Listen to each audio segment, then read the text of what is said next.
Hello, today I wanted to share a brief synopsis of my experience with my new to me Leica Q2, which is a German built camera, compact design with a built-in 28mm Summilux lens, perfect for travel and adventure, exploring, that sort of thing. And you can easily take it with you anywhere you want without having the hassles of bringing a whole kit and changing lenses. This Fuji X100F has been my go-to and favorite camera for the past 5.5 years, and I just switched to the Leica, I guess, just as a special treat to myself because I just kind of wanted to see where I could go with it. I've always been intrigued by the glass and the full frame sensor and the extra megapixels, especially now that I'm focusing more on my online art gallery and print sales. There's obviously nothing wrong with the prints that come out of the Fuji, but you can tell the difference in the glass and also where the shadows meet the midtones especially. So anyway, a little bit about this Leica. It's been quite fun to use. I've taken it with me on some exploration trips of abandoned buildings. I even took it with me to, when I was shooting a destination wedding, I shot a bunch of photos at sunrise on the beach and even sunset and other settings, street photography. So I've kind of run the gamut with it already. I've given it a fair shot, even long exposure photography, where it's done extremely well in every situation. It's got pretty snappy focus, a little bit faster than my Fuji. Of course, this is a slightly newer model, even though it's not a new model per se. It's been out for probably close to 3 years by now, but great color. It's very lifelike, similar to the Fuji, where it's just got nice color to it and without a whole lot of file pushing to get it the way you want it. The one thing about the Fuji that I would miss with this is the Fuji has a built-in neutral density filter. Of course, this Leica also has a built-in macro mode where you can just switch it on the lens. And I have yet to really use that feature. I've never been much of a macro photographer, but you can bet I will at some point, might as well. But yeah, so far I can see a difference in the quality of the lens, especially when I get up close.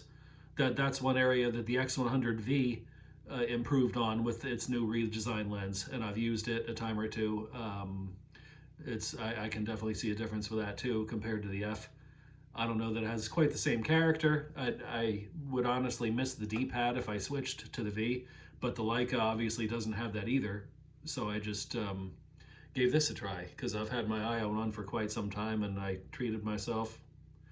It's a decision that you definitely have to take very seriously before spending that kind of money, because most people would just get sticker shock when they look at it, as well as I did. I wanted to make sure that it was a worthwhile purchase to me.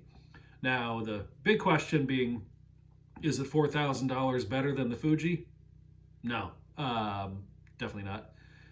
But I guess its differences and improvements you can't really put a price tag on. It's mainly the build quality, the weatherproofing, and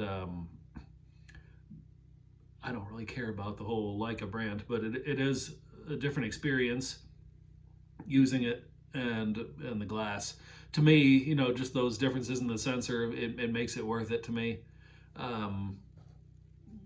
Autofocus is pretty snappy, a little faster than the Fuji, like I've said, I think.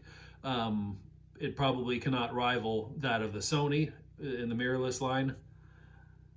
But then again, I kind of like the rangefinder style myself. It just has, it better suits my photography and how I like to use a camera, not so much using a computer. So anyway, that's one reason I like it so much. So far, my only gripe about the Leica is that it didn't happen on any of the other trips, but on the last one, where I probably had it around my neck and it moved around a little bit across my body, and it took me a while to figure out why I did this too, but you swipe the rear LCD screen and it switches to video mode. Right now it's powered off, but you get the basic idea. And I upgraded firmware to 4.0, which I highly recommend doing. It wasn't done before that. So this way, if I turn the rear EVF off, it's no longer sensitive to that swipe, unlike the last firmware version, So that's a help. It's not perfect if I do want to use the rear EVF, but I guess whenever I do want to use it, I can just sort of assume that risk. But I know if there's decisive moments, I'll use the I EVF instead and avoid that from happening. I personally think it's a design flaw. I get why they did it. They want to make it convenient to switch to video, but I just wouldn't expect a rangefinder design camera like this to have a touchscreen that you can't completely disable. So hopefully in the next firmware, they make it so that you can. That was almost really a deal breaker for me. I can't have it switching to video, especially when I'm ready to photograph a decisive moment. But you know, I guess now we're working on the different way around it, and it seems to be going okay so far. So overall, that's my take. It's definitely a pleasure to use, much like the Fuji, and improved lens and overall image quality. It's not $4,000 better. It's just kind of one of those things that if you truly like the experience of using a Leica and you like that glass and the unique look that the files give you, then by all means, it's probably worth it if you're going to get your use out of it. I know Ken Rockwell isn't really a huge fan of the brand. I understand his reasoning. But, you know, to me, I think it is worth it for what I do. But I use it also. This camera's already got more asbestos and probably radioactive material on it than most do. So it's being used. These abandoned buildings definitely require some sanitizer after we're done. But anyway, that's my take on it. I would highly suggest trying one or renting one before making a purchase. It's certainly not for everybody, neither is the Fuji.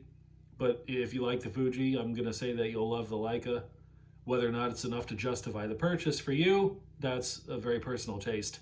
It was for me so far. Now that I've kind of done different kinds of photography and locations with it, I felt that it's fair to give a brief synopsis without taking up a bunch of your time. That's really all this is for. I could give you a tour of the camera, but that's not really what this is for. I'm assuming you know what a camera looks like. Wasn't really necessary, but just an impartial opinion that yes, it's worth it, but it's not going to be the magic pill that makes any lacking photography all of a sudden be great just because it's a Leica. So anyway, take that for what it's worth. Hope you enjoyed and hope this helps. See ya.